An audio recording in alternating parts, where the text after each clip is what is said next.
2024 সালের June July আগস্টের ছাত্র জনতার ব্যাপক গণঅভ্যুত্থানের মুখে ফ্যাসিস্ট আওয়ামী লীগ সরকারের প্রধান শেখ হাসিনা এবং তাদের দুর্নীতিবাজ মন্ত্রী মিনিস্টাররা একযোগে পালিয়ে যায়, যেটা বাংলাদেশের ইতিহাসে প্রথম শাসক দলের একটি বিশাল অংশ শতকরা 90% দেশ ছেড়ে পালিয়ে যায়।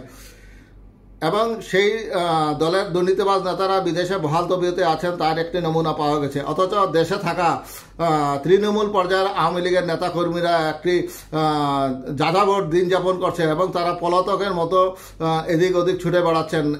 ঈদে নামাজ তো দূরের কথা, তারা বাড়িতেই থাকতে পারছেন না। কর্মীদের এই দুর্দিনে নেতারা বিদেশে বসে আরামাইশের জীবনযাপন করছে। এই হচ্ছে বাংলাদেশ আওয়ামী লীগের আসল চেহারা। তারা দুর্দিনে আওয়ামী লীগের সাধারণ কর্মীদের পাশে থাকেন না, অথচ সুদিনে তারা কর্মীদেরকে ব্যবহার করে। তারা ব্যাপক লুটপাটের মাধ্যমে বিদেশে সম্পদের পাহাড় গড়েছেন এবং সেই সম্পদ ব্যবহার করে তারা বিলাসী জীবনযাপন করছেন বিদেশে। এবার ঈদে পলাতক নেতাদের রাজকীয় ঈদ উদযাপনে ক্ষুব্ধ আওয়ামী লীগের সাধারণ কর্মীরা। টানা 17 বছর পর চরম সংকটে ঈদ উল ফিতর উদযাপন করেছে আওয়ামী লীগ। দেশে বিপুল সংখ্যক নেতাকর্মী কারাগারে এবং অনেকে পালিয়ে বেড়াচ্ছেন।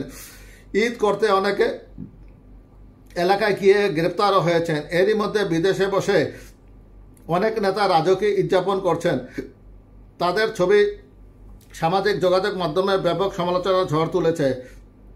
বিশেষ করে যুক্তরাজ্যে এবার কফির আড্ডায় দেখা গেছে আওয়ামী লীগের পলাতক 4 মন্ত্রীকে। তারা হলেন সাবেক মৎস্য প্রাণী সম্পদ মন্ত্রী আব্দুর রহমান, সাবেক পররাষ্ট্রমন্ত্রী হাসান মাহমুদ, সাবেক নৌপরিবহন মন্ত্রী খালিদ মাহমুদ চৌধুরী ও সাবেক শ্রম প্রবাসী কল্যাণ প্রতিমন্ত্রী শফিকুর রহমান চৌধুরী।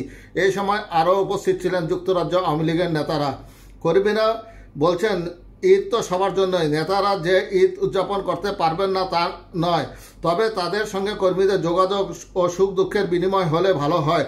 কর্মীরা প্রাণ পায়, কিন্তু বর্তমানে বেশিরভাগ নেতাকর্মী তাদের থেকে বিচ্ছিন্ন। তারা কোনো মাধ্যমে যোগাযোগ করতে পারছেন না এইসব দুর্নীতিবাজ নেতাদের সঙ্গে। সহযোগিতা তো পরের ব্যাপার। তবে নেতাদের দাবি, বিপদে তো সবাই, যে যার মতো বিপদে আছে। বিপদ সবার জন্য একসমান। দেশ বিদেশে যে যেখানে আছে চরম বেকায়দায় আছে, তারপরও সাধ্যমতো সংযোগ রক্ষা করা প্রয়োজন। আমাদের অনেকটা সেটা করছেন, অনেকেই সেটা করছেন না। এই কারণে কর্মীদের ক্ষোভ অমূলক নয়, তবে দলীয় সভাপতি নিজেই সবার সঙ্গে কানেক্টেড, এটাই আমাদের আশার দিক। তার মানে এখনও তারা হাসিনাকে ফ্রন্ট লাইনে রেখে কৌশলে তাদের দিন যাপন করছেন। মানে আবার হাসিনা আসলে তারা আবার দুর্নীতি আশ্রয় নেবেন।